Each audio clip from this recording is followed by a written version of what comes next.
sure. So Parenting Apart programme is a preventative service where we work with parents who's struggling to communicate when they've either divorced or separated, or they're looking to end their marriage or their partnership with, because I mean there's a lot of parents who are not actually married, if that makes sense. They might be cohabiting. So we work with parents when they've separated or likely to separate, so we can make sure that their communication, they can still communicate respectfully with each other after a separation for their children. But what it is, it's an evidence-based program where we've developed evidence around what outcomes we achieve for children. So again, if we're thinking about outcomes that we need to achieve for children who can live healthy and great childhoods, we need them to be able to engage in school. So we have been able to demonstrate that the program in itself, by working with both parents together, we can achieve positive outcomes for children when it comes to education, when it comes to their mental health, when it comes to even other areas of their life, social and stuff like that. Do you know what I mean? Mm-hmm. Claire, do you want to add anything to that? No, I think, realistically, Cara, I suppose the journey for me is that from a personal aspect, why do we do what we do? And it's all driven 100% is for what my sister and I went through as children ourselves. And I suppose if I hadn't, or we hadn't have gone through what we've gone through, I wouldn't be sitting here doing what I'm doing. So I think that's a massive, I suppose, opening for most people today. That a lot of us, huge amount of us, have gone through some sort of traumatic times in our lives, and a lot of us also in our childhood, which then has consequences to how we deal with things in our adult life, which is again the whole bigger picture of mental health today, and supporting children.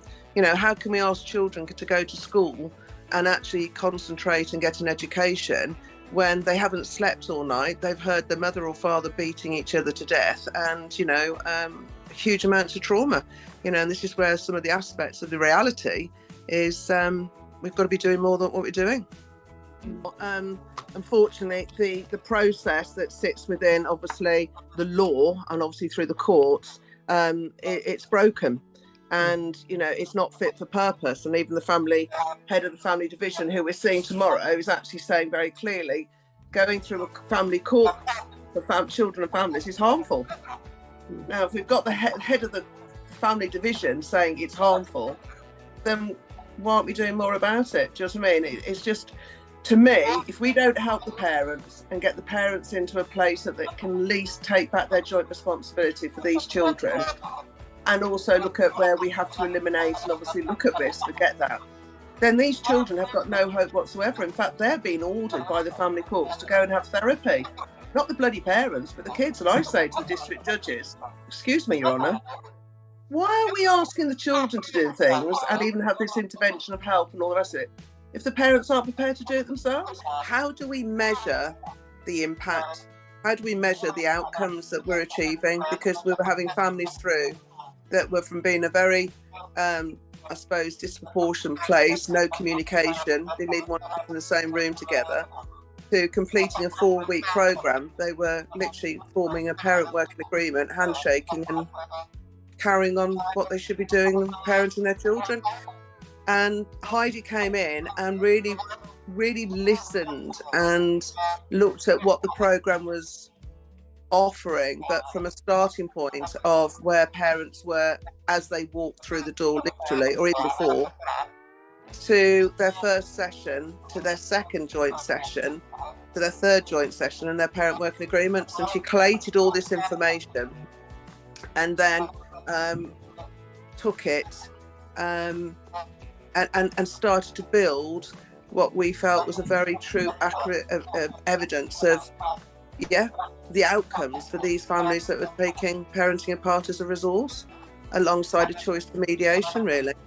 I think one of the things that Heidi has been able to do by coming in is evidence some of the outcomes that we've achieved, in the sense that it does achieve positive outcomes by bringing two parents together. So we've got a model here that works, but actually what what is it? So since Heidi's involvement, we've looked at further ways to measure that, if that makes sense. So doing some pre and post questionnaires, which we're doing now.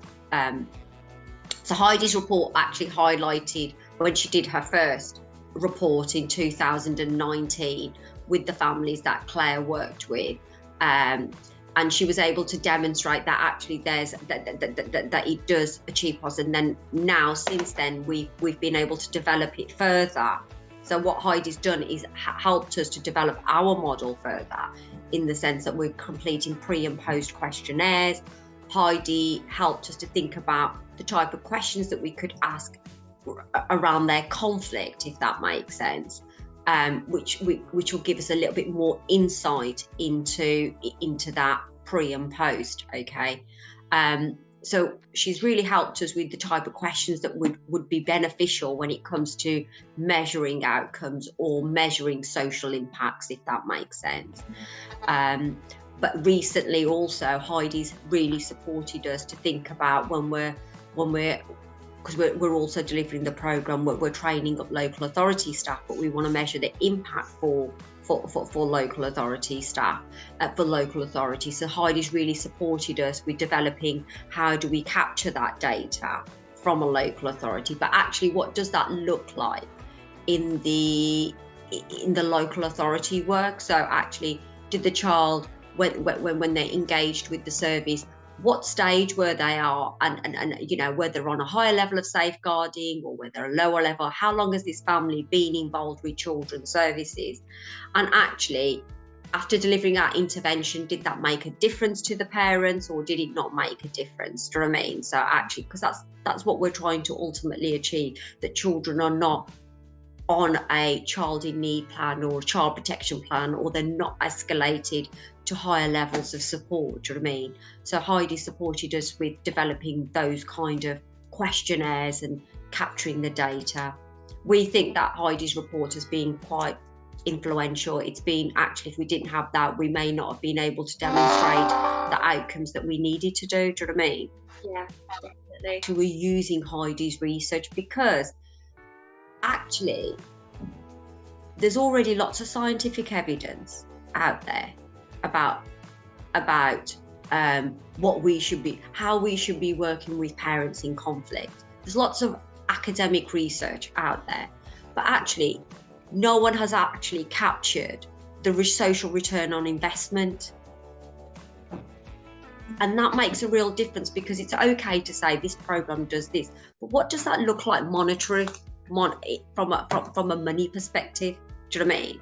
And I think that's what we continue to do. We continue to demonstrate that actually, for every pound that we can save, we can quantify it to people. Actually, you know, that £1 that you're going to spend on me, actually it's worth something like £20 of a service. Do you know what I mean? Because X, Y, Z, you won't have to access. Yeah. I mean, Claire mentioned just earlier, people spend something like £20,000 on a minimum on solicitor fees. We don't get that kind of money, but what we're saying is, actually, even if you spend the minimum of a 4-week intervention, we're going to save your family. We're going to save relationships. We're going to save your children from having mental health difficulties. And people don't see that as an investment, if that makes sense. They see an investment in a solicitor to fight for them, but they don't see us as that level of investment. It really helps any organisation, certainly from a social care background, to have the input and the help from Heidi that really does look at being able to analyse and also, I suppose, write these social impact reports. It's crucial. Mm-hmm.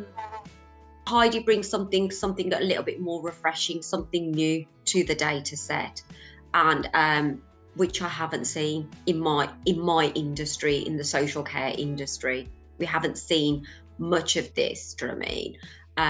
And I think now local authorities are stretched, public sector services are stretched, and I think it's really important, you know, we start measuring who we're funding and which organisations we're funding, because what we find is the same type of organisations get funded.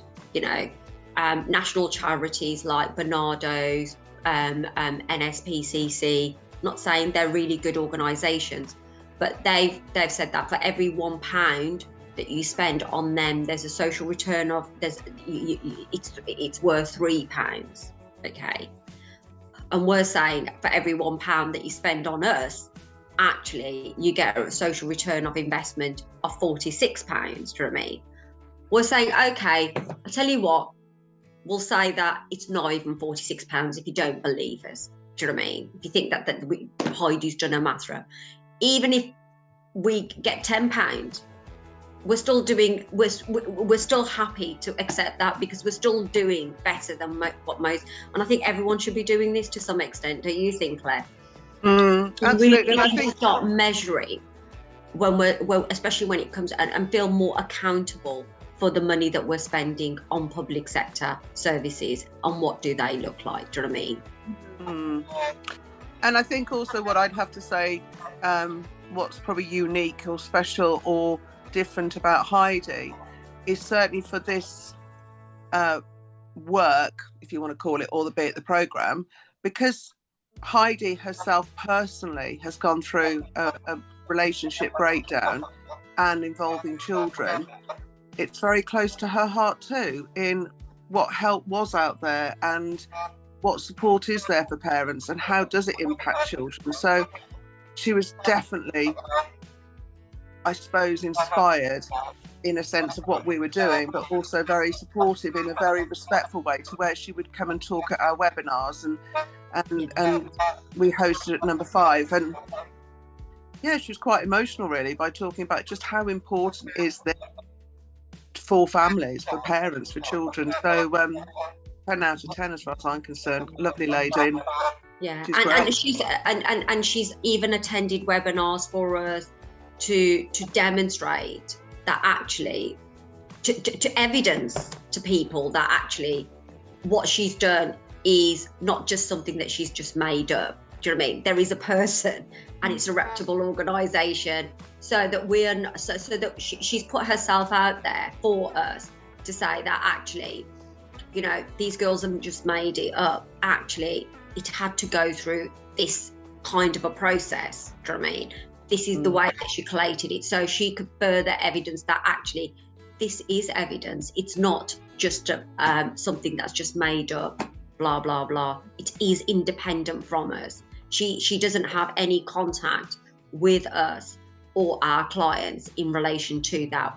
That information is she goes off and meets with families individually. We don't prime families for her. Do you know what I mean? We contact families and saying, would you like to be, because we need to get their consent, but we don't. Heidi goes and does all the interviews with all the information that she needs, so it's very independent. Just really grateful, and we think that we, you know, again, we'd continue to work with her, because what I suppose what I was left saying is that even if you were to do an academic research, you would still be working alongside those researchers, if that makes sense. You don't do it your research team doesn't just go off and do it on their own, do they? They're still reliant on you doing the work. So actually, what Heidi does is no different to an academic research, from my experience.